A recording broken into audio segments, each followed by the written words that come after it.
Hey everyone, welcome back. In the new Genesis update of Apex Legends, there is a lot of news in the patch notes, so let's hop right in. In the arena's balance changes, there are some legend ability changes, starting with Pathfinder's grapple starter charges going from 3 to 2. Pathfinder's zipline cooldown increases from round to round. Rampart's minigun cooldown reduces every 3 rounds. Watson's interception pylon cooldown increases every round. The cooldown on Octane's launch pad increases from round to round. Octane's starting stim charge is reduced to 2 from 3.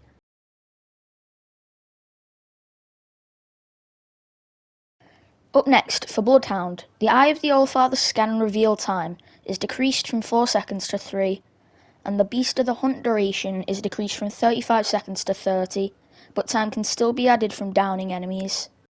A dev said that Bloodhound has been both a powerful and popular pick for multiple seasons now, which is mostly due to the sheer amount of info they can provide to their team with a single tap of their tactical. For Caustic, they have fixed an issue where enemies don't get highlighted while in the Nox gas. For Fuse, the players can now see the number of grenades in the stack when viewed on the floor. They have fixed the first person arm colour on Bored to Death to match the third person view. He will no longer produce a third arm while aiming down sights and using the tactical at the same time. Okay, that's weird. For Gibby, if he is struck with a direct hit from Fuse's knuckle cluster, it will no longer cause his shield gun to take unnecessary damage. His ult will no longer damage a friendly Horizon's ult. The gun shield will no longer take additional bleed through damage.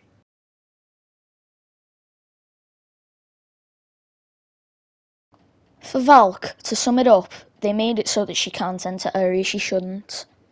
Also, Amped Cover will no longer push players into Geo, I don't know what that is, if Skyward Dive is activated near it. Her ult UI will no longer remain on screen if Observer switches to another POV.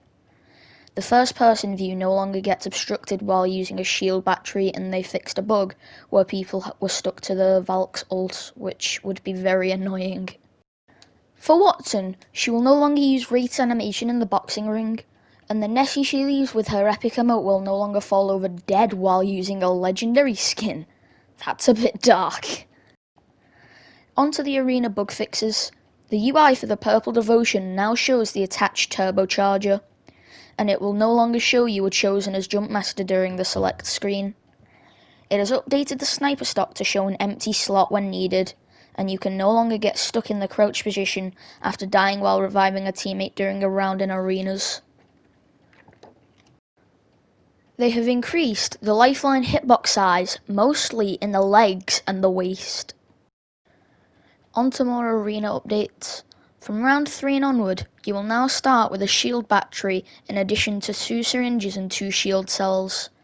The care package will land 5 seconds earlier, so that you have more of a chance to get it.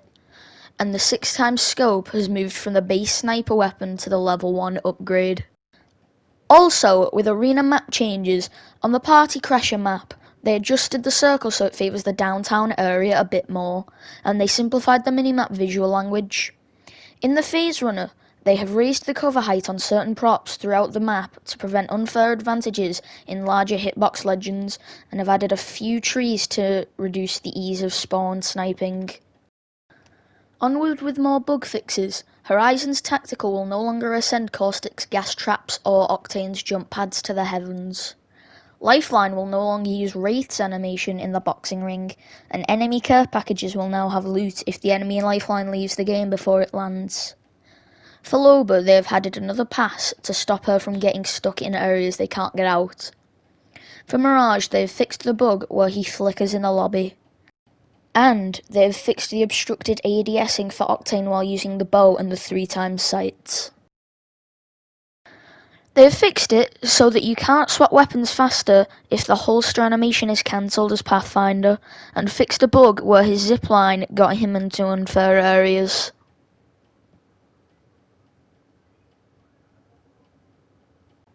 They have made it so that you can place more walls in Olympus and have fixed an issue where Sheila disappears off of Rampart's back if shot during an emote, and players no longer fall under the ground when using Sheila on specific slopes.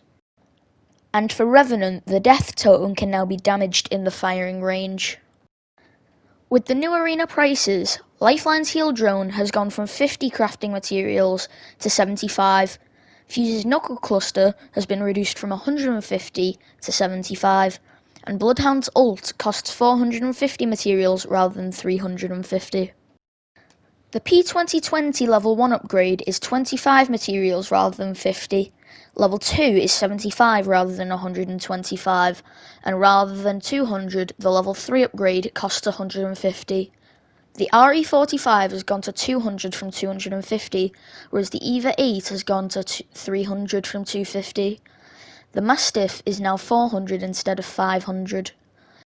The R99 has gone from 550 materials to 500.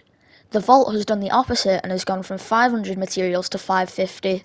And the Spitfire costs 600 instead of 550 materials. The L-Star was 400 materials but has gone to 500, and the level 2 upgrade for the R301 is 350 instead of 300. The G7 is 400 instead of 350, and the level 3 upgrade is 200 instead of 250. The Repeater was 350 but is 400, and the level 3 upgrade is 200 rather than 250. The Arc Star was 100 materials but is changing to 125, and the Gold Backpack is 300 instead of 250. Crypto's EMP was 600 but changes to 500 materials, and his drone is 50 instead of 100. And Revenant's Death Totem was 600 but is 500 now. In the balance update, Octane's launchpad is no longer a minute to fully charge, but is now a minute and a half.